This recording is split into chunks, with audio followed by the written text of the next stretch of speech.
Oke, terus di chapter 341 membahas tentang unbounded buffer dan bounded buffer. Apa alasannya? Kita pakai yang mana? Unbounded berarti buffernya tidak terbatas. Pertanyaannya adalah apakah ada buffer yang tidak terbatas? Secara teori tidak mungkin. Itu hanya secara model. Ya, biasanya kita akan menggunakan bounded buffer. Buffer itu apa? Buffer itu tempat penyimpanan sementara sebelum jalan ke yang asli. Contohnya, kalau Anda pernah lihat di YouTube buffering, itu kenapa? Kira-kira kenapa? Kok bisa buffering? Ada yang mau menjawab? Di YouTube, misalnya Anda lagi internetnya lemot, terus kemudian buffering. Kenapa? Kira-kira kenapa? Karena internetnya lemot ya, tapi kenapa kok ada buffering? Kenapa istilahnya buffering? Anggap anggap apa namanya, untuk menampilkan satu frame video, satu tampilan video itu butuh 1000, ya, butuh 1000 data, 1000 byte misalnya. Terus internet Anda cuma 100 byte. Berarti untuk bisa mencapai satu tampilan dia butuh berapa kali kirim? 10 kali, 100 kali 10, baru bisa 1000 kan? 100 kali 10 ya. Nah, untuk menunggu sampai bisa penuh sampai 1000 dibutuhkan tempat penyimpanan yang namanya buffer. Oke, jadi kalau koneksi internet lemot cuma dapat 100, padahal Anda mau menampilkan 1000, maka Anda harus 10 kali kirim. 100, 100, 100, 100 sampai 10 kali ditampung dulu di dalam buffer, maka loading namanya buffering sampai 100%, baru muncullah gambarnya, itu baru satu frame. Padahal gambar kedua gerak lagi, frame kedua lagi, 1000 lagi. Kecepatan internet Anda 500, ya cuma 2 kali. Tetap buffering, ya. Tapi kalau ternyata kecepatan internet Anda 2000, berarti sudah bisa lanjut ke frame ketiga, ya kan? Maka tidak perlu buffering. Paham di sini? Nah, buffer adalah tempat penyimpanan. Jadi kalau unbounded, berarti tempat penyimpanannya tak terhingga, ya nggak mungkin loh. Ya, jadi kita pasti pakai bounded buffer. Terus, apakah pembagian tugas ke multicore itu tugasnya OS atau bukan? Yang membagi tugas ke multicore? Iya, kenyataannya iya. Secara default itu OS yang melakukan. Ya, OS yang melakukan apa namanya? Penjadwalan itu. Jadi misalnya program ini dimasukkan ke core berapa gitu. Itu adalah OS. Tapi kita bisa coding, membuat program dengan multi-core programming, ya, itu namanya parallel programming, tidak semua bahasa pemrograman mendukung. Nah, itu bisa dijadwalkan. Saya ini misalnya prosesnya ada 3 ya. Contohnya misalnya proses searching.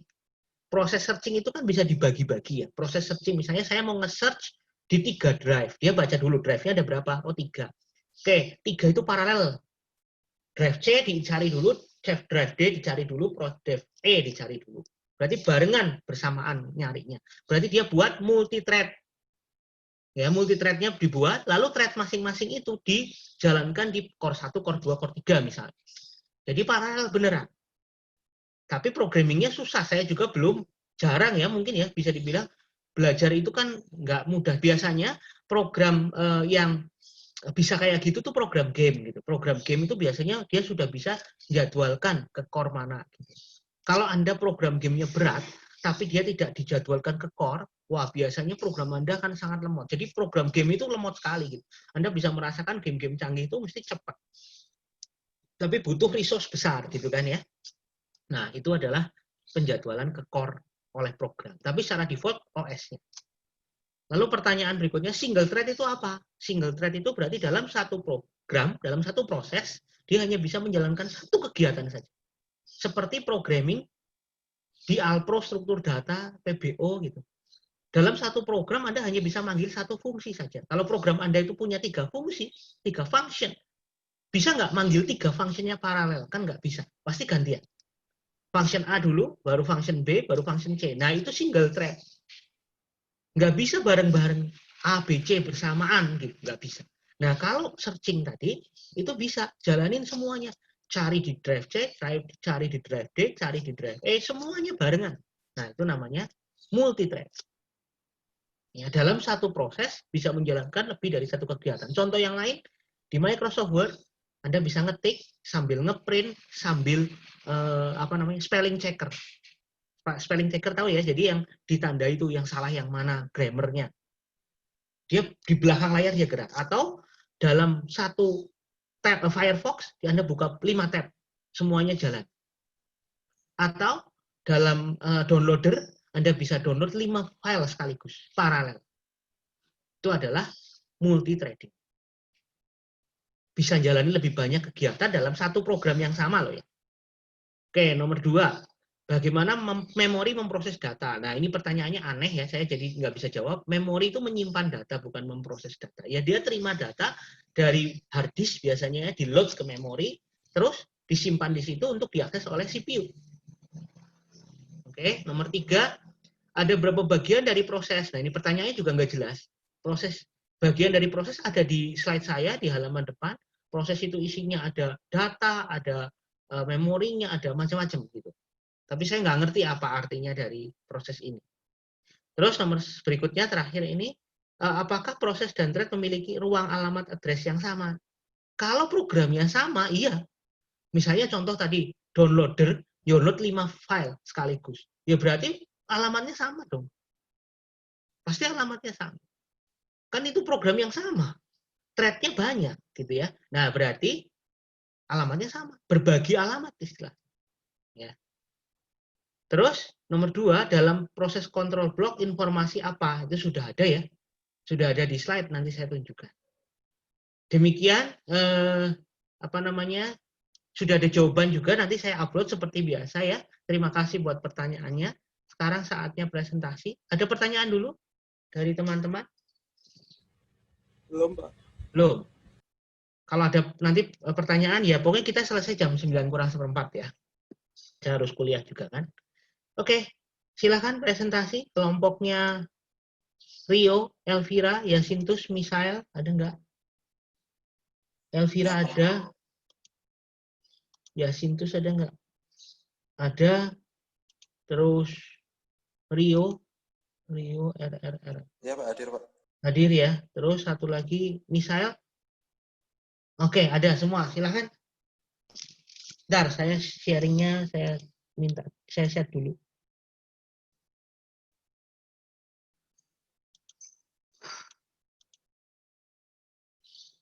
Oke, silakan.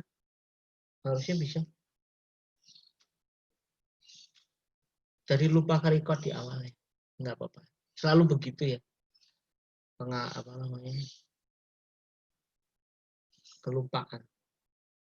Siapa yang mau presentasi? Duluan. Terserah, Misael boleh. Atau Rio, atau siapa. Waktunya cepat saja, 10 menit atau 15 menit. Maksimal. Nanti kita lanjutkan lagi dengan slide-nya. Bagian-bagian penting yang harus dibahas.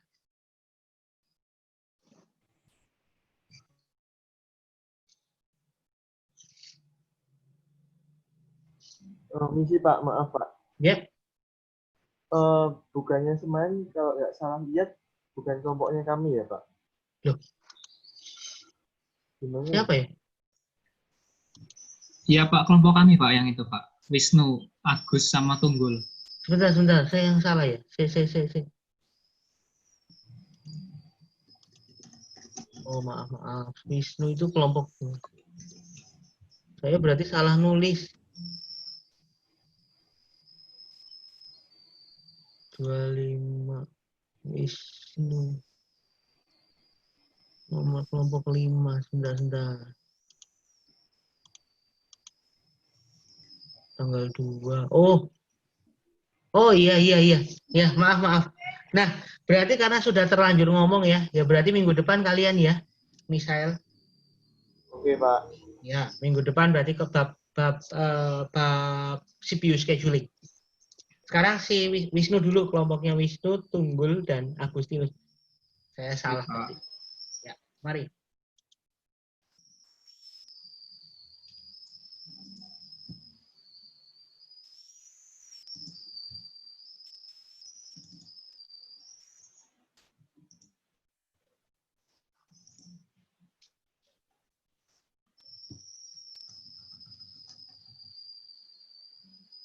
Apakah sudah kelihatan, Pak? Sudah. Ya, jadi kelompok kami di sini akan menjelaskan tentang proses and trade. Anggotanya dari saya sendiri, Wisnu Rizal Wicaksono, dan Agustinus Christian Haryo dan Tunggul Puji Suhartono. Yang pertama, pengertian dari proses itu sendiri. Proses itu merupakan sebuah program yang berjalan atau yang sedang dieksekusi dalam komputer.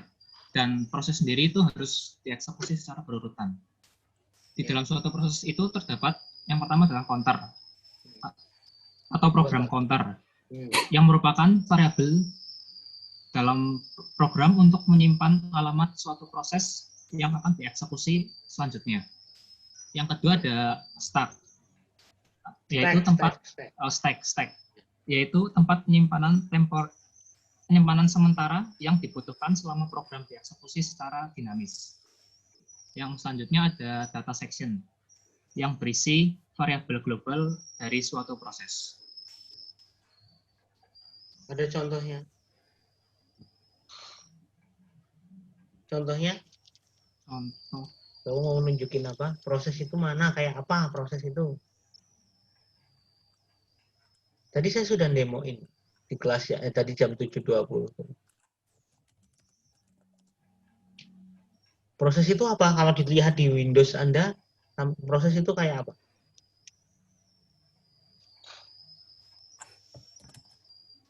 Ada teman-teman yang membantu? Kasih tahu? Yang nonton saya tadi? Task Manager. Oke, coba dilihatin Task Managermu. Sebentar. Stop dulu sharingnya, ganti. Oh, ini kamu sudah entire screen ya? Iya. Ya, coba ditunjukin Task Managermu di mana.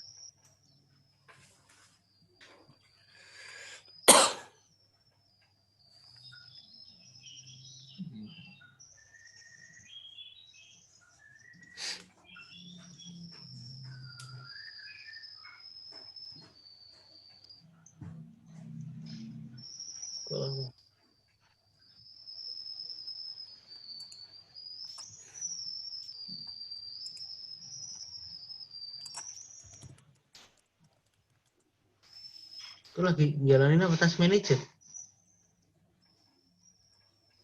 Iya, Pak. Wah, ini perlu optimasi nih Windowsmu nih.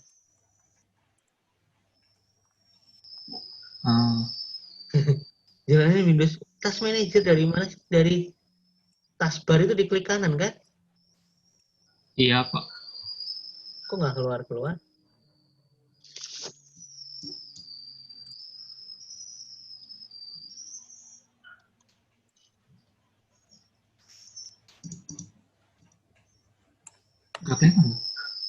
Masih kelihatan di itu ya, Pak? Apa? Masih kelihatan di PowerPoint, iya. Sebentar.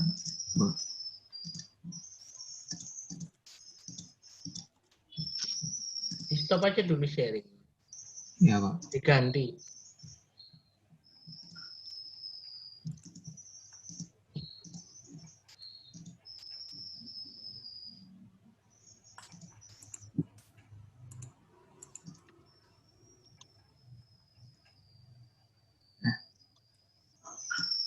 Ini, Pak. Ya, betul. Nah, mana program itu? Proses itu yang mana? Proses itu yang mana? Bentar, Pak.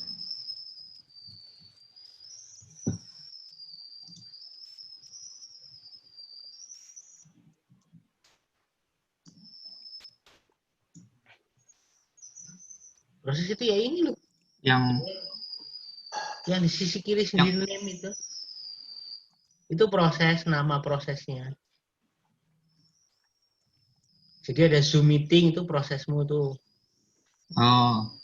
Itu prosesnya. PID-nya bisa ditampilin. Klik kanan tadi. Di atas, di judul. Bukan, di judul tab. Itu yang di status, name. Di status, name. Name. Nah itu, klik kanan. Nah, PID tampilin. Nah itu PID. Gitu ya. Iya, Pak. Ini memakan memori berapa, memakan CPU berapa. Ya. Selama ini kan kalian buka ini cuma buat entas doang ya. Biasanya untuk mengentas saja, untuk ngekill gitu biasanya. Oke, sudah lanjut silahkan. Pak.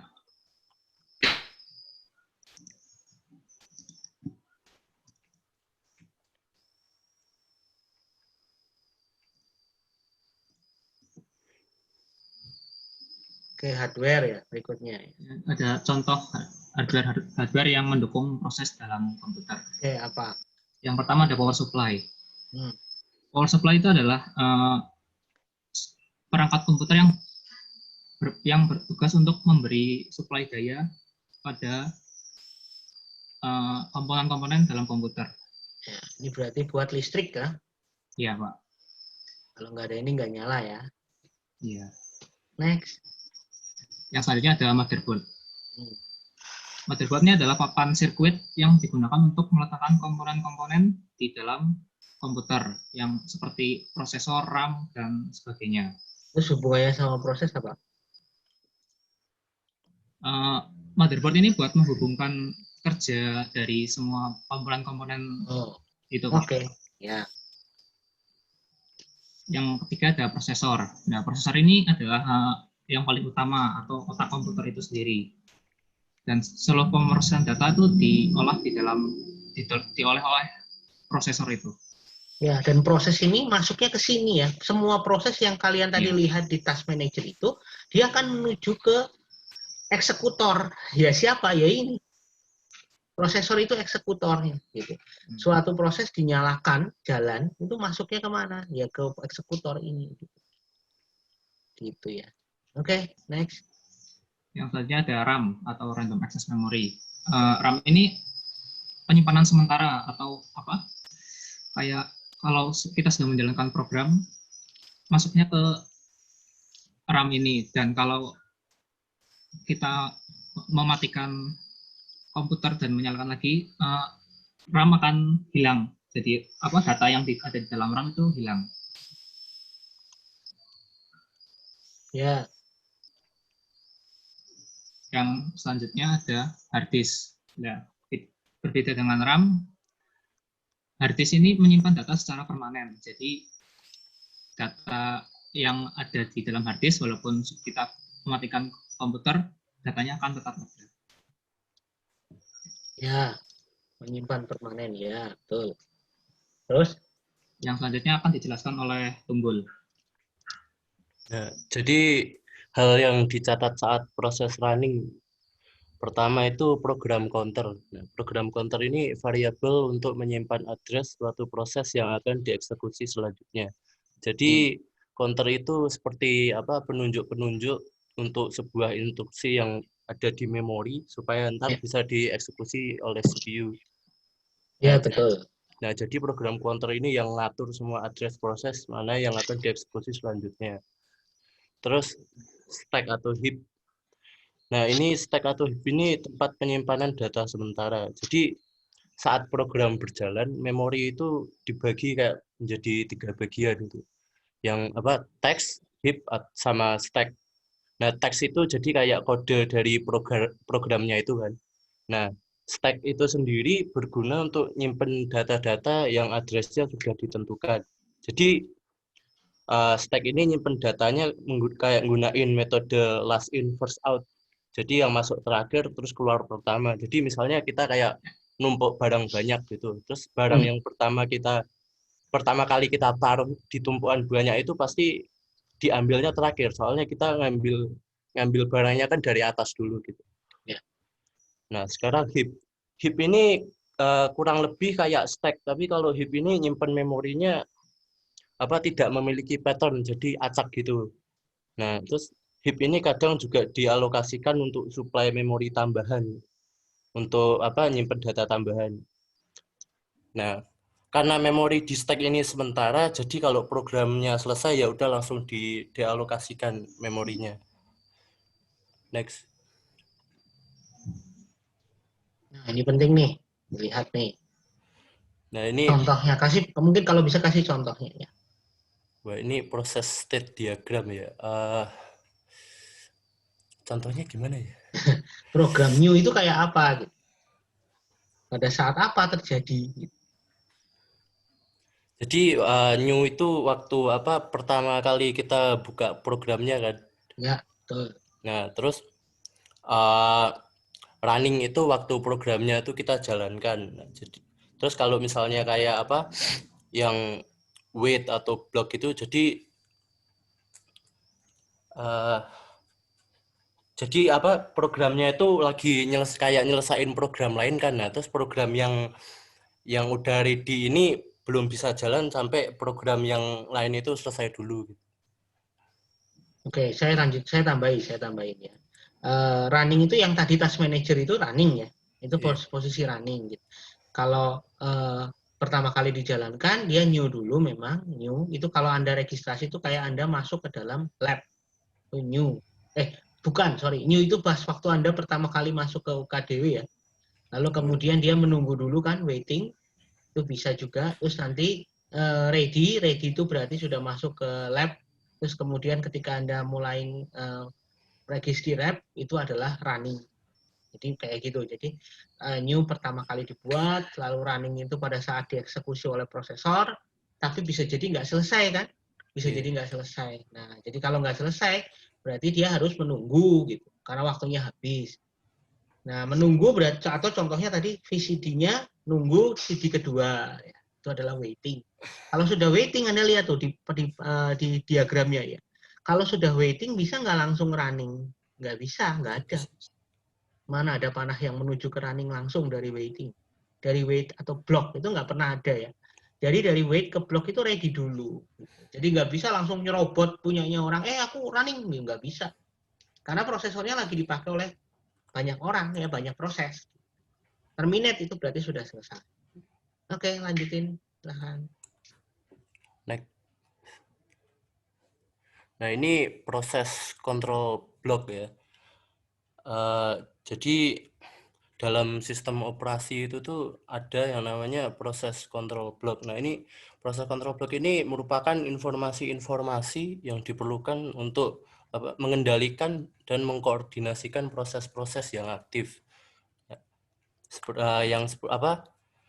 Setiap proses dipresentasikan oleh sistem operasi dengan menggunakan proses kontrol blok. Nah, proses kontrol blok menyimpan informasi yang berhubungan dengan proses. Yang proses state tadi udah program counter. Nah, CPU register. Nah, CPU register ini kayak sejumlah memori kecil gitu di komputer yang kecepatannya tinggi untuk mengeksekusi program-program komputer. Lalu CPU scheduling information ini seperti untuk menjadwalkan atau memprioritaskan perintah mana yang akan dijalankan dulu mungkin. Memory management ini proses di mana untuk mengelola, mengalokasikan bagian-bagian dari memori komputer untuk program. Nah, ini sangat penting, apalagi kalau misalnya ada lebih dari satu proses yang berlangsung dalam waktu yang sama setiap saat.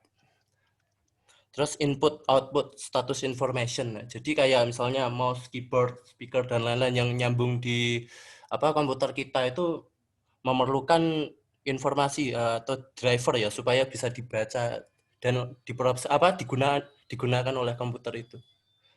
Ya, oke, saya tambahkan. Misalnya yang kelihatan itu adalah proses state. Proses state berarti nanti ketahuan kita sedang running, apa waiting atau terminate gitu ya, itu proses state. Tapi kalau program PID itu ada ya, proses identification number, itu yang tadi kelihatan ya, yang tadi muncul di task manager. Priority itu juga ada, priority-nya high, low, normal. Nah, kalau program counter nggak ketahuan, nggak kelihatan. Pointer-pointernya juga nggak kelihatan. Memory limit ya biasanya ada, tapi tidak untuk spesifik untuk satu program memory limitnya berapa.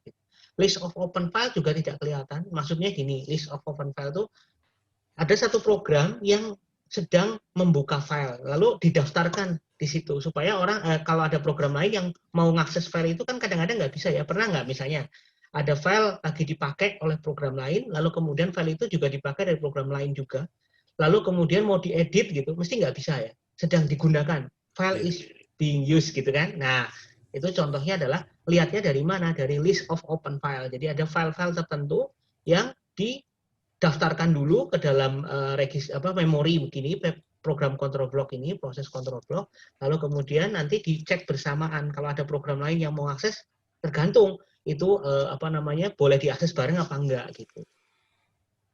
Ya, oke. Next. Nah, terus penjadwalan proses ya. Ini sebenarnya seperti kayak proses T tadi kan.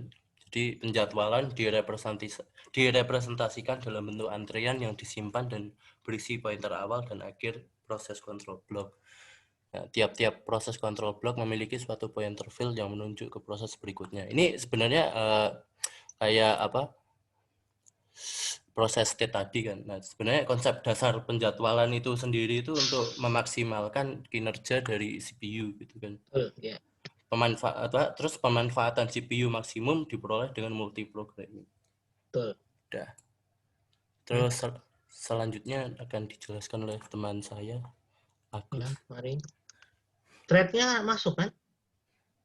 Atau cuma proses saja ini? Ada Pak thread. Ada nanti di bawah. Oke. Ya, ini selanjutnya scheduler. Penjadwalan di dalam proses itu ada dua, yang long term dan short term. Jadi long term itu yang jangka panjang. Jadi bedanya dengan short term tuh long term tuh lebih jarang dikerjakan. Karena dia kan menyeleksi prosesnya dulu yang harus dibawa ke dalam antrian itu. Jadi tidak harus sering dilakukan gitu karena waktunya mungkin lebih lama dari yang short term yang harus mengalokasikan proses-proses. Terus ada juga input output bound dan CPU bound. Itu tugas dalam proses yang dimana kalau input output tuh yang fokusnya hanya di input output proses, yang di CPU dan proses CPU lebih fokus ke proses tugas yang di CPU seperti itu. Bisa kasih contoh, misalnya I/O bound proses itu yang kayak apa? Program kayak apa yang lebih banyak memakan I/O daripada CPU? Atau sebaliknya, program seperti apa yang lebih banyak memakan CPU daripada I/O? Kalau I/O itu mungkin kayak buka Microsoft Word gitu ya, Pak? Programnya ya, bukan. Maksudnya contoh kasusnya gitu. Yang buka ya betul, tapi kan dia juga pakai CPU kan. Kan ada program-program tertentu yang lebih banyak memakan resource I/O dibandingkan dengan resource CPU. Maksudnya gitu. Apa program seperti apa yang lebih banyak memakan resource I/O? Apa ya? Bisa nggak? Atau temannya ada yang ngasih tahu? Mau share ide? Atau teman lain bisa langsung menyebutkan? Lebih banyak memakan CPU ya boleh, sebaliknya lah terserah.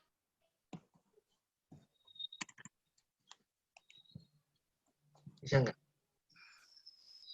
Kalau ngeprint itu gimana ya, Pak? Ngeprint itu lebih banyak ke I/O ya, betul. Input output, betul, bisa. Program ngeprint itu lebih banyak memakan I/O. Contoh yang lain ya, misalnya adalah burning CD burner seperti Nero misalnya. Nero Burning Room itu adalah program yang lebih banyak ngurusi I/O daripada CPU. Tapi MP3 converter, ya, convert dari WAV ke MP3 atau zip, WinZip itu untuk nge-zip, ya, atau mengubah dari BMP menjadi JPG itu lebih banyak memakan CPU daripada I/O. Kenapa? Karena algoritma, ya kan, ngitung kan, itu adalah menghitung, memproses dari MP3 menjadi dari WAV misalnya menjadi MP3 itu kan algoritma itu. Termasuk BMP menjadi JPG gitu. Itu algoritma. Nah, itu CPU banget gitu. Tapi I/O-nya dikit. Nah, kalau burning itu adalah I/O banget gitu. CPU-nya dikit gitu. Tahu ya maksudnya ya bedanya ya.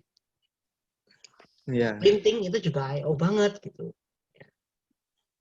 Oke, terus long term scheduler sama short term. Short term itu berarti yang sering dieksekusi ya, sering dieksekusi. Ya, sering dieksekusi. Berarti dia tuh lebih cepat daripada yang long term gitu maksudnya. Ya. Nama lainnya short term scheduler itu berarti CPU scheduler. Nah, biasanya CPU scheduler itu berarti posisi ketika programnya itu sudah dekat dengan CPU. Jadi programnya itu sudah ready state. Ready kan habis ready apa tadi dari state-nya? Habis ready langsung running gitu kan. Berarti short term scheduler itu adalah ketika program itu sudah berada di ready state tinggal running. Tapi kalau long term itu adalah programnya belum ke ready state. Dia masih berada di antrian memori biasanya. Ya, maksudnya baru mau masuk memori. Jadi dari hard disk, ya kan? Dari kan pertama program dari hard disk tuh, hard disk ke RAM, itu namanya long term scheduler. Kenapa long term? Karena lemot banget tuh hard disk. RAM itu cepat. Ya, jadi nunggu dari hard disk menuju ke RAM itu adalah antrian long term. Sedangkan dari RAM yang sudah ready menuju ke CPU itu namanya short term. Begitu ya, paham ya? Iya, Pak. Next. Lanjut. Ya. Nah, tadi sudah ini. Ini ada context switch, itu di mana kegiatan dari proses yang beralih dari proses lama ke proses yang baru, jadi gantian gitu. Dan itu proses yang sudah terjadi lama itu disimpan, dan itu juga ada restore-nya, sehingga nanti kalau misalnya diberhentikan, mau lanjut lagi bisa dari titik yang sama gitu. Betul. Kalau sampai lupa tadi ada yang error ya, error tuh nggak mungkin bisa jalan. Iya. Gitu ya. Konteks switch ini rugi ya, bisa dibilang rugi. Kenapa? Karena nggak ngerjain apa-apa, cuma pindah-pindah gitu. Itu namanya waktu yang dibutuhkan untuk berpindah. Oke, next. Nah, ini juga bisa menjelaskan ya. Jadi thread ini ada di dalam proses gitu ya, masuk unit terkecil. Jadi ada kayak beberapa thread itu mereka saling bekerja sama, kayak membagi datanya gitu. Dan di dalam thread ini itu ada yang namanya program counter tadi, berupa variabel dan juga penyimpanan sementara. Jadi kayak register ruang stack. Jadi sebelum ke ruang stack dia dari penyimpanan register dulu, baru nanti lanjut ke ruang stack seperti itu. Ya, contohnya tadi sudah saya jelaskan. Contoh thread. Contoh thread apa tadi? Tadi waktu saya jelasin program apa yang masuk contoh thread. Temennya boleh ngasih bantuannya. Contoh thread apa tadi? Teman lain kalau nggak bisa, kelompok ini nggak bisa berarti teman lain. Silakan. Saat buka tab banyak di Google Chrome dulu dan Pak. Ya, saat buka tab banyak di Google Chrome. Nah, sebenarnya tentang Chrome sama Firefox ya. Kalau Anda lihat sekarang, coba buka task manajernya ini, siapa Agustinus ini. Task manajernya dibuka lagi coba. Apa siapa yang tadi nunjukin task manager coba dibuka lagi. Ya, Pak, sebentar, Pak.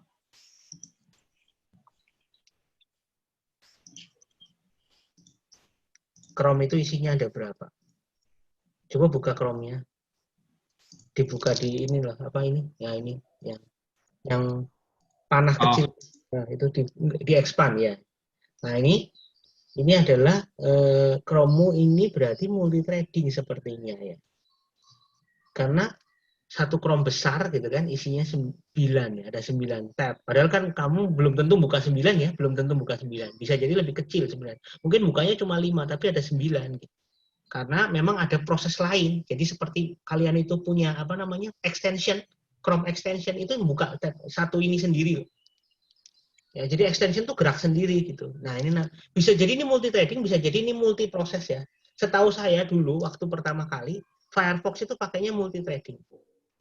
Jadi satu Firefox itu buka banyak tab itu multi thread.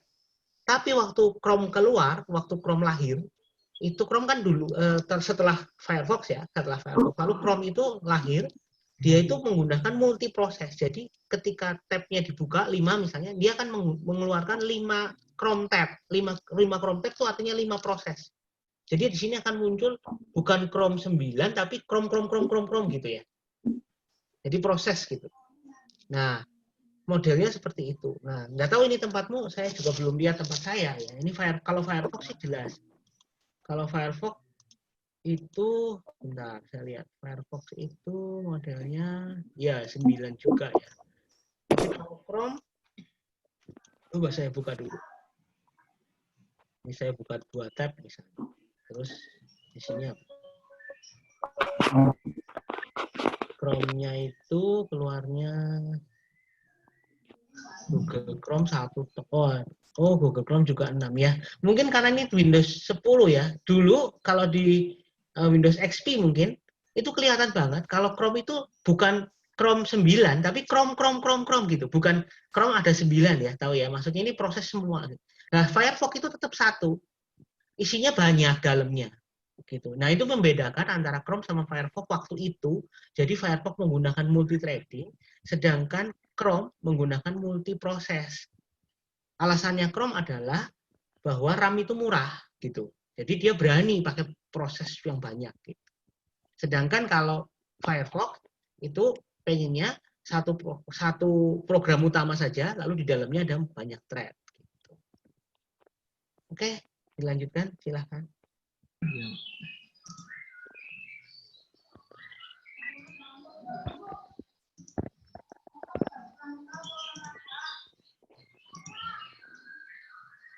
Next. Ya, ini dari thread itu ada kelebihan dan kekurangannya. Jadi responsif atau tanggap. Jadi ini contohnya tuh kayak multi-thread web gitu. Multi-thread. Jadi nggak hanya satu thread bisa buka banyak gitu kan. Terus ada pembagian sumber daya. Pembagian sumber daya itu ketika thread-nya itu saling membagi memori dan sumber gitu antara thread lainnya, bisa berbagi ke cache memori seperti itu. Terus itu ekonomis juga ya karena itu tadi, karena thread juga membagi sumber daya dari proses, sehingga untuk membuat thread yang baru itu lebih mudah seperti itu. Ada pemberdayaan arsitektur multiprosesor. Pemberdayaan ini apa ya? Bisa dipakai maksudnya. Dipakai di arsitektur multiprosesor. Oh ya, itu dapat dipakai thread-nya dalam multiprosesor. Jadi Kerugian thread-nya itu bisa dijadwalkan di core 1, core 2, core 3 gitu. Oh. Untuk kelemahannya pada saat multi-thread itu kan banyak jadinya itu mengganggu satu sama lain untuk berbagi tempat begitu di hardware resource. Untuk berbagi sumber data. Terus waktu eksekusinya untuk yang single thread itu tidak dapat dikembangkan karena ya cuma satu aja gitu kan. Terus lalu ini harus ada dukungan untuk bisa multi-threading gitu ya. Dari perangkat keras maupun perangkat lunaknya. Ya. Next.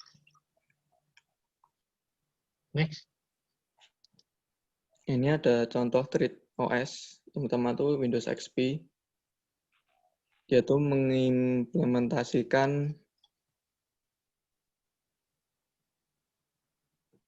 itu memakai model one-to-one. Jadi dia tuh one-to-one tuh kalau di basis data kan dari satu objek ke satu tabel. Relasinya satu objek. Kalau sini tuh satu thread, user thread ke satu kernel thread seperti itu. Terus di sini ada komponen yaitu thread ID itu sebagai identitas dari thread-nya. Ada register set itu set penyimpanannya, terus user stack atau kernel stack itu penyimpanan penyimpanan sementara juga dari user dan kernelnya, bagian kernel. Bedanya itu kalau dari user itu masih tidak ada campur tangan dari kernel, itu masih pada tingkatan user gitulah. Terus private stored area itu semacam kayak penyimpanan sendiri dari thread begitu ya Pak. Bagaimana Pak kurangnya? Next. Terus habis itu Langsung oh, yang ini ada Linux thread. Ini beda loh sama sistem call ya. Next coba, next apa? Sudah terakhir Pak. Oh udah. Ya udah, cukup sampai di sini. Sudah. Lumayan ya, cuman kalau modelnya betul. Jadi saya ngasih komentar bahwa bahwa model presentasinya kayak gitu oke, tapi jangan terlalu banyak teorinya ya. Tapi lebih banyak ketika ada membuat satu subchapter tadi itu dibahas contohnya gitu ya. Jadi kalian tolong kasih contoh. Nah, untuk minggu depan karena minggu depan itu adalah penjadwalan proses itu kan lebih ke algoritma ya. Lebih ke algoritma. Jadi tolong minggu depan fokusnya pada penjelaskan algoritmanya. Jadi silahkan kalian membuat studi kasus, membuat contoh soal maksudnya. Terus kemudian contoh soalnya itu dibuat dengan banyak algoritma. Di situ nanti ada FCFS, lalu kemudian SCF dan sebagainya. Tolong tuh satu soal yang sama dipakai untuk misalnya 4 algoritma gitu. Jadi nanti teman-teman bisa melihat bedanya. Fokusnya pada algoritmanya. Walaupun mungkin kalian mau ngasih penjelasan dikit, apa itu bedanya SCF, FCFS dan sebagainya silahkan. Ini kelompok minggu depan ya. Nah, tapi contoh kasusnya kalau bisa satu saja. Contoh kasusnya satu, lalu kemudian dipakai untuk 4 algoritma. Jadi nanti kelihatan, oh hasilnya kayak apa gitu. Ya, itu untuk minggu depan. Sekarang saya akan lanjutkan cuma sedikit bagian yang thread tadi belum sempat ya. Yang thread itu kan belum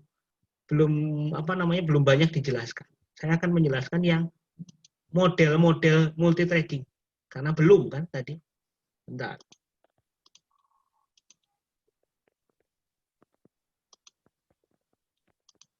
Nah, ini model-model multithreading.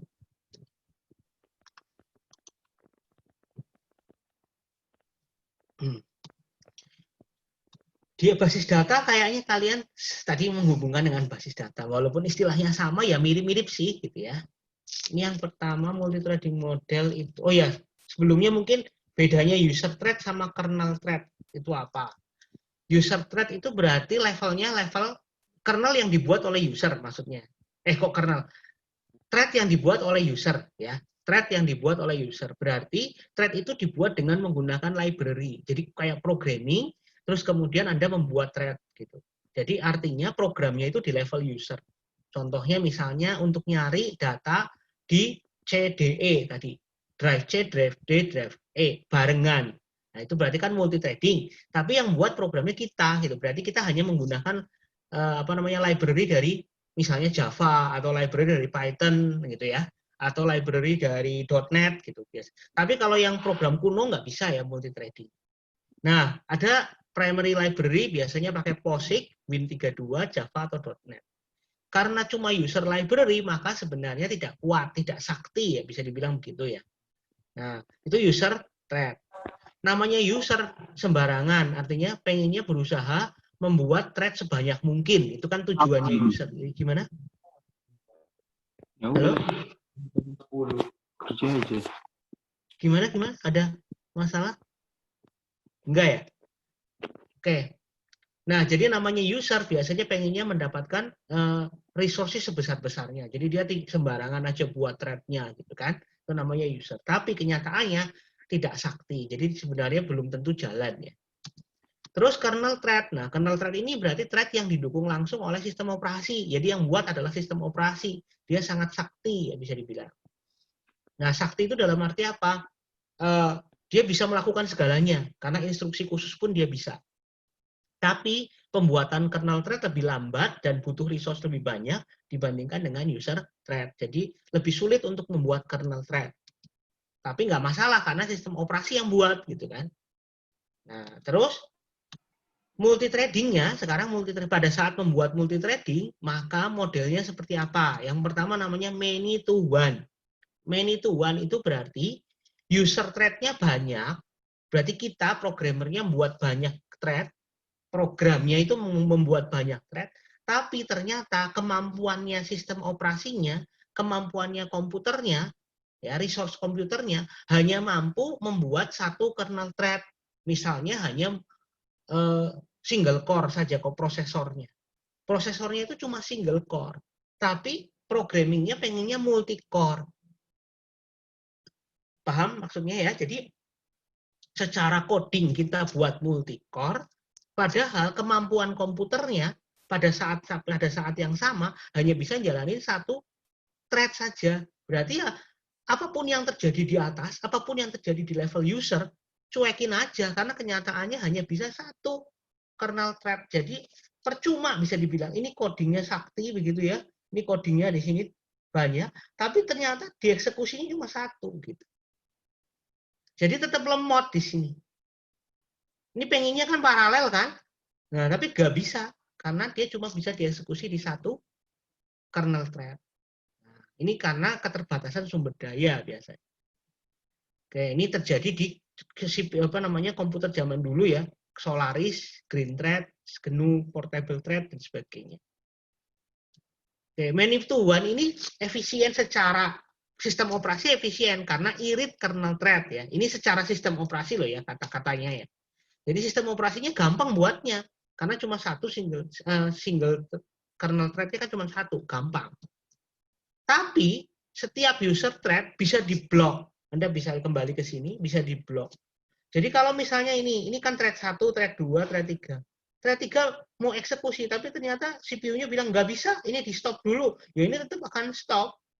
Karena ini cuma satu gitu ya. Jadi semuanya itu cuma dapat satu. Jadi begitu di stop di ininya pengennya jalan, tapi di sini bilang enggak, ya enggak. Enggak ada jalan lain karena semuanya masuk ke sini kok. Sekali ini diblok berarti semua akan keblok. Ya, karena cuma satu. Itu jeleknya di situ. Oke, terus tidak bisa dijalankan di multiprosesor. Oke, tidak bisa dijalankan di multiprosesor. Kenapa? Ya karena cuma single thread doang, kernel thread. Kernel threadnya jalanin di multiprosesor gimana? Ya cuma satu kok. Walaupun di atasnya seolah-olah gaya ya, buat banyak user thread. Itu ya. Oke, nah, terus yang kedua adalah one to one. Nah, ini kalau ini kondisi idealis. Kondisi idealis. Anda buat 1000 user thread, di bawahnya sini harus ada 1000 kernel thread. Bayangkan saja, apakah mungkin? Ya kan? Kenyataannya resource kita terbatas kan? Ini kan prosesor kita kan ada di sini nih. Yang penting itu kan ini, yang realnya kan ini yang di bawah ini. Nah, ini kemampuannya berapa misalnya? Anda punya Core i5 ya, cuma maksimal 5 kernel thread, 5 kernel thread yang bisa dieksekusi paralel. Walaupun secara matematika, maksudnya secara model, maunya one to one. Gitu. Pengennya bisa dipetakan satu ke satu. Tapi ya mana bisa ya. Wong usernya sembarangan buat 1000, bawahnya cuma 5. Gitu ya. Jadi sulit sekali. Walaupun ya berusaha membuat seperti itu. Jadi kalau resource-nya ada, ya Windows itu bisa. Gitu. Tapi kan kenyataannya resource-nya belum bisa ya. Keuntungan konkurensi, berarti bisa paralel. Dapat dijalankan di multiprosesor. Tapi overhead itu maksudnya ada waktu yang lemot ya, ada waktu yang lambat untuk menciptakan kernel thread terus. Jadi kalau misalnya user thread-nya pengen 100, maka kernel thread-nya dibuat 100 loh. Padahal menciptakan kernel thread aja butuh usaha besar gitu maksudnya. Jadi akan rugi lemot di bawahnya. Apa berat ya di bawahnya, di bagian berat. Kalau di bagian atas sih mungkin nggak masalah karena kan ini user toh. Tapi yang di sini itu loh, prosesnya itu lebih lambat gitu. Jadi kalau Anda sembarangan buat di sini 1000, di bawahnya maunya 1000 juga, wah lambat sekali gitu. Ya. Oke, terus yang paling mungkin itu adalah many to many. Ya, many to many itu berarti ada banyak user thread dipetakan ke lumayan banyak. Saya mengatakan lumayan banyak kernel thread. Di sini pasti misalnya 1000 gitu ya, di sini 100 gitu. Mungkin lebih sedikit lah yang bawah. Jadi biasanya disesuaikan dengan core prosesor kalian. Nah, jadi tidak mungkin sini tidak mungkin sama gitu. Tapi ya lebih baik lah gitu ya. Lebih baik paling mungkin dijalankan. Tetap bisa multiprosesor, ya, dan memperbolehkan sistem operasi untuk menciptakan sejumlah yang dibutuhkan, secukupnya maksudnya. Ya, jadi ini yang paling yang dipakai menurut saya adalah yang kenyataannya ya ini, yang many to many model. Ya, tidak terlalu overhead. Oke, Windows juga pakai. Jadi Windows itu mengatakan one to one, tapi kenyataannya ya many to many. Nah, yang ini kayaknya nggak terlalu. Kalau thread cancellation tuh gini, kalau di Firefox satu tab di close gitu kan, berarti itu thread cancellation ya. Thread itu yang tab itu tuh di close gitu. Berarti tab itu dimatikan, threadnya dimatikan, thread yang lain tetap jalan. Gitu. Thread cancellation itu maksudnya salah satunya dimatikan. Nah, tapi permasalahannya adalah bisa terjadi ketika hang, ya ketika terjadi hang, salah satu thread membuat hang, thread itu berada dalam satu proses yang sama kan? Ya kan? Dalam satu proses yang sama. Kalau salah satu thread itu hang dan hangnya lama, maksudnya tidak bisa sembuh gitu ya, maka biasanya mempengaruhi seluruh proses itu. Karena kan itu nunggu sesuatu, misalnya nunggu I/O atau apa error atau apa gitu. Biasanya semua kena jatahnya. Jadi semuanya akibatnya kena semua. Akhirnya hangnya semuanya gitu. Beda dengan Chrome yang tadi saya katakan bisa multiproses. Kalau multiproses kan berarti independen sendiri-sendiri kan. Berarti kalau sendiri-sendiri ketika salah satunya crash, salah satunya hang, ya udah itu aja yang hang, yang lainnya nggak apa-apa. Gitu. Ingat levelnya. Kalau thread itu kan kayak gini ya tadi ya. Nah, ini thread itu kecil-kecil. Jadi kalau ini mati biasanya kena semuanya, biasanya. Maksudnya ini hang ya. Ini hang, ini biasanya kena semuanya. Mempengaruhi. Tapi kalau multi proses itu berarti sendiri-sendiri nih prosesnya. Nah, kalau mati salah satu atau crash salah satu, yang lain nggak apa-apa, jalan aja. Cuma memorinya boros. Anda bayangkan nih misalnya. Ini misalnya butuh 1000 memori ya. Ini dikasih aja 10 gitu. Nah, kalau ini berarti 1000 semua. Kan lebih besar, lebih boros. Ya, sama kayak ilustrasinya virtual machine. Anda mau install Linux sama Windows, kan nggak bisa kalau dalam satu komputer yang sama. Terus gimana? Wah, berarti harus beli 2 komputer. Nah, gitu kan? Supaya bisa install Windows sama Linux paralel gitu kan. Harusnya gitu. Berarti kalau beli 2 komputer boros dong. Listriknya boros gitu dan sebagainya, mahal. Nah, supaya bisa nyicipi 2 komputer bareng, maka buatlah virtual machine. Anda install VMware. Di dalam VMware Anda jalankan Windows sama Linux-nya barengan. Ya kan? Irit kan? Nah, sama kayak gini. Ilustrasinya sama. Jadi thread itu irit. Tadi kan dibilang irit. Ya, irit karena RAM-nya tetap 1000, tapi programnya bisa jalanin banyak hal. Kalau yang multiproses berarti 1000-nya 3 kali. Gitu. Oke. Ini nggak usah, nggak apa-apa. Terus kemudian yang penting, oh ini thread pool. Jadi di dalam thread itu biasanya akan diciptakan kolam thread ya, thread pool. Ya, jadi diciptakan kolam thread. Kolam thread itu isinya apa? Jadi kenapa kok harus ada kolam thread? Karena untuk menciptakan sebuah thread itu lambat, ya, lemot ya. Sehingga pada saat awal pertama kali di load programnya, biasanya program itu sudah nyiapin dulu isinya adalah kolam thread tadi. Jadi thread itu sudah siap gitu, sudah diciptakan dulu di awal. Gitu. Ya, disiapkan. Nanti kalau ada yang minta tinggal dikasih gitu. Sama kayak ilustrasinya begini. Sama kayak ilustrasinya kalau Anda ke mana itu pernikahan, makan-makan, biasanya kan dikasih makan ya. Nah, di pernikahan itu biasanya ada makan-makanan. Ada yang pernikahan model Jawa di mana makanannya itu sudah disiapkan dulu. Jadi kayak piring-piringnya udah ready. Begitu Anda duduk, piringnya diedarkan. Dibandingkan dengan apa? Anda harus masak dulu gitu. Daripada harus masak dulu. Jadi sudah siap gitu. Ya, daripada masak dulu ya nunggu lama gitu. Nah, jadi ini maksudnya adalah thread pool itu kayak threadnya itu sudah ready, tinggal dipakai aja. Kalau ada yang minta tinggal kasih gitu. Nah, ini caranya untuk menciptakan supaya tidak perlu nunggu gitu. Keuntungannya apa? Lebih cepat gitu ya. Terus kemudian beberapa thread bisa dimasukkan ke dalam satu pool yang sama ya. Dan performanya lebih bagus. Itu biasanya seperti itu. Nah, kalau kurang gimana thread pool-nya? Misalnya sudah disiapkan 100 ternyata mintanya 101 gitu. Nah, biasanya itu berarti tetap akan menciptakan. Nah, pada saat menciptakan itu biasanya ya kerasa lemot gitu. Karena kurang.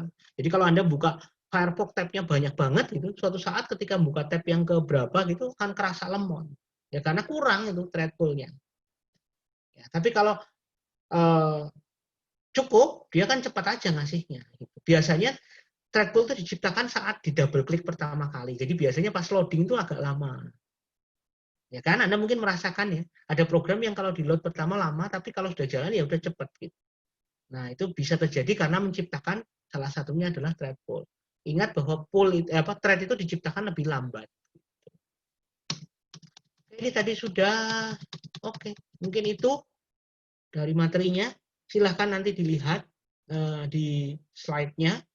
Ada pertanyaan sekarang? Kalau enggak saya tanya. Kalau mau tanya, tanyalah. Kalau enggak, saya tanya. Sedikit. Pak, saya mau tanya, Ya. Pak. Jadi kalau kita perhatikan di prosesor-prosesor yang modern sekarang kan pasti, ya nggak usah modern banget sih, pasti ada yang namanya kan dia hyperthreading kan, Pak. Gimana? Hyperthreading. Iya, iya, iya. Ya, itu jadi kan satu prosesor dia mensimulasikan dua core atau gimana ya, Pak? Iya, betul. Mensimulasikan 2 core, betul. Lalu Jadi sebenarnya punyanya core-nya tunggal ya. Tapi dia pura-puranya karena itu hyperthreading. lalu Terus? kalau misalnya ada logiknya misalnya cuma hanya buat satu core gitu, kalau dipaksa 2 core kok bisa nggak crash? Kenapa ya, Pak? Kalau dipaksa 2 core, tapi kenapa? Kan dia kan secara logika kan memang fisiknya satu core, Pak. Iya, iya. Tapi dia dipaksa jalanin tugasnya 2 prosesor dan bisa nggak crash gitu loh, Pak. Terus cara ngaturnya dia gimana ya, Pak? Agar Biasanya dia ada tetap nggak instruksi, crash. jadi ada hardware khususnya ya. Jadi itu kan dipasangi jadi di level prosesornya. Jadi itu level hardware. Simulasinya di level hardware, bukan di OS-nya. Karena Berarti itu itu kan bukan beli, software ya, kan Pak? kalian beli prosesornya kan memang prosesor hyperthreading gitu kan ya. Jadi memang prosesornya yang sudah ada peralatannya itu gitu. Nah, bagi sistem operasi, walaupun itu prosesornya pura-pura simulasi gitu, tapi bagi sistem operasi dianggap 2. Karena sistem operasi kan levelnya software. Dia tidak mengurusi hardware-nya. Jadi dia menganggapnya oh itu 2 gitu, 2 core. Itu berarti bukan manipulasi software kayak virtual machine Bukan, gitu ya? bukan. Jadi itu di hardware-nya yang dimanipulasi. Jadi bagi OS yang nggak tahu gitu, dia itu nggak ngerti apa-apa, dia cuma terima oh itu 2. Gitu. Tapi kalau yang OS-nya yang berusaha memanipulasi, nah itu lebih jelek gitu ya artinya. Tapi kayaknya nggak bisa deh OS memanipulasi jadi 2. Paling bisa user thread gitu, biasa. Tapi mungkin ada yang bisa memanipulasi, contohnya kayak VMware itu, dia bisa pura-puranya Anda punya prosesor berapa, padahal jelas-jelas punya 1 ya. Tapi dia mengemulasi supaya prosesornya itu kayak punya 3 gitu. Kan bisa tuh. Kalau Anda pakai VMware, terus Anda mau buat satu sistem operasi baru, lalu kemudian Anda bisa menciptakan prosesor yang baru itu mau berapa core gitu. Kayaknya bisa deh. Nah itu saya nggak gitu tahu ya, tapi itu pasti lebih lemot, itu pasti lemot sekali. Karena bohong kan. Gitu. Tapi kalau yang levelnya hyperthreading itu beneran, jadi itu di hardware-nya. Nah, kalau masalah hardware saya memang nggak tahu ya, karena itu kan biasanya teknologi khusus ya, teknologi AMD, teknologinya Intel gitu. Nah, itu teknologi yang saya nggak tahu apakah reopen atau tidak, tapi tidak mempelajari itu. Tapi yang pasti kalau bagi OS itu dianggapnya memang 2, gitu. Memang 2 karena memang dari hardware-nya. Jadi dulu saya kira software, Pak. Oh enggak, itu di hardware-nya. Oke. Oke, makasih, Pak. Ya, sama-sama. Ini sudah jam 4 menit lagi. Ada yang mau bertanya atau saya tanya? Coba ada yang bisa menjawab, bisa nggak kasih contoh bagaimana suatu proses itu bedanya foreground proses sama background proses. Mungkin saya coba Bedanya jawab, Pak. foreground proses dan background. Kenapa? Saya coba jawab. Ya, ya. Jadi kalau background proses itu sama foreground itu bedanya prioritasnya sih Pak. Jadi kalau misalnya background itu misalnya aplikasi foreground itu dia interupsi, ya backgroundnya ngalah. Tapi kalau foreground itu dia lebih diutamakan. Di interupsinya yang paling diutamakan nanti yang semakin dia ke depan, semakin foreground, semakin dia punya tahta gitu ya Pak, yang tinggi untuk interupsi gitu. Jadi makanya yang foreground terasa lebih cepat. Betul, ya, ya. Salah satunya gitu. Tapi mungkin saya kasih tambahan ya. Jadi foreground itu kenapa harus lebih cepat? Karena ketemu user gitu. User itu kan sukanya cepat kan. Jadi dia harus punya time apa namanya respon time yang lebih cepat gitu.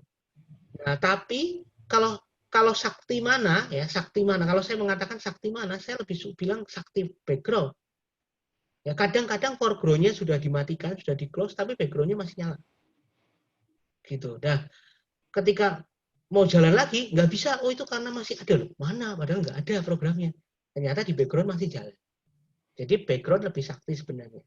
Nah, kadang-kadang Anda mungkin pernah melakukan misalnya ngekstrak file gitu, ukurannya besar gitu ya. Terus kemudian kan lama tuh prosesnya. Nah, kalau prosesnya lama terus nanti bisa dijadikan background proses. Anda bisa klik gitu. Seingat saya WinRAR atau ya WinRAR atau 7-zip ya bisa seperti itu. Jadi ketika ngekstrak lama lalu kemudian bisa menampilkan bahwa itu diubah jadi background proses saja. Begitu kalian klik background proses hilang tampilannya di depan. Padahal dia masih ngekstrak tapi di belakang. Maksudnya apa? Supaya usernya tidak terdistraksi gitu ya kan. Ya udah biarin dia jalan di belakang nanti sudah selesai ya udah beres gitu. Jadi background tetap lebih sakti ya, tapi kalau masalah kecepatan itu di foreground gitu. Jadi lebih harus real time maksudnya gitu. Tapi kalau background bisa selesainya nanti gampang. Nah, minggu depan itu kalian akan mempelajari yang FCFS, SCF nanti bisa tahu mana yang harus dipakai, algoritma mana yang harus dipakai di foreground, mana algoritma yang harus dipakai di background. Gitu. Bagus yang mana gitu. Nah, itu ada loh di bab selanjutnya. Ada pertanyaan yang lain? 2 menit lagi. Pak, Ya. saya tanya. Ya. Dan kalau kita menggunakan multiple beberapa prosesor kan dia dibaginya jadi node, gitu kan, jadi 5 node kan, Pak. Nah, itu kalau misalnya kejadiannya gini ya Pak, jumlah core-nya tuh nanggung. Jadi aplikasi itu tuh mungkin manggil butuh 4 core. Cuma karena yang sisanya dari 2 prosesor itu tinggal 2, jadi harusnya berang gitu Pak. Jadi yang 2 itu di core yang prosesor yang pertama dan yang 2 itu di prosesor yang kedua. Nah, itu kalau sama yang 1 node, 1 aplikasi sama yang 2 node, 2 node 1 aplikasi, apakah ada kayak penalti performanya gitu Pak? Karena kan core-nya lebih jauh posisinya Pak.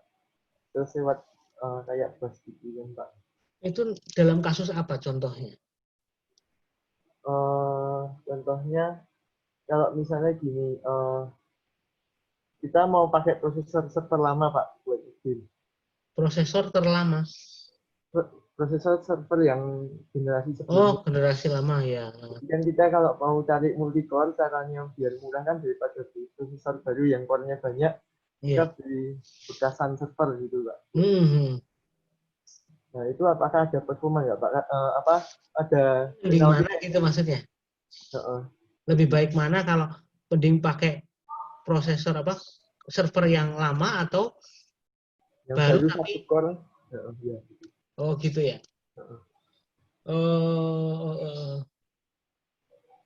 Biasanya sih memang prosesor server itu pasti lebih cepat ya.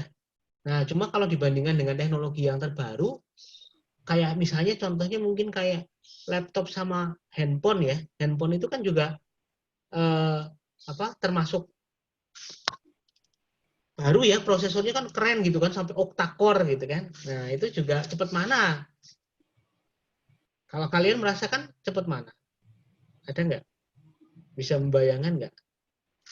Dengan prosesor kita yang mungkin kalau di laptop itu mungkin cuma 2 core to duo misalnya beli ya kan. Tapi sekarang handphonenya malah lebih ke octa-core gitu. Cepat mana? Kan sama dengan itu kan berarti?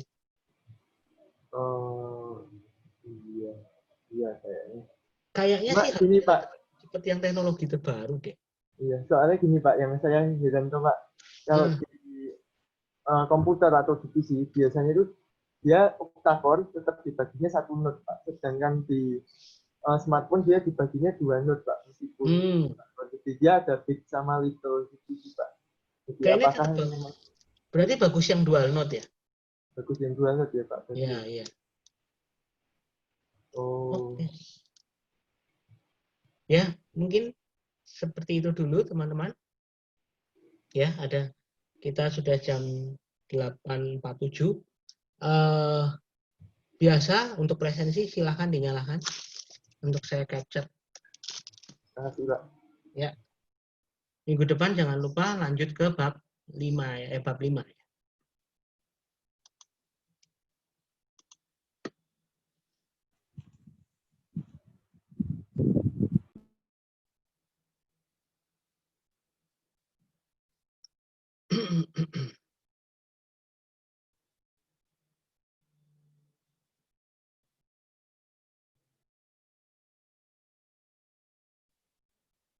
Yang lain belum? Juan, Rafael, Tunggul, Natalia, Nike, Desmond,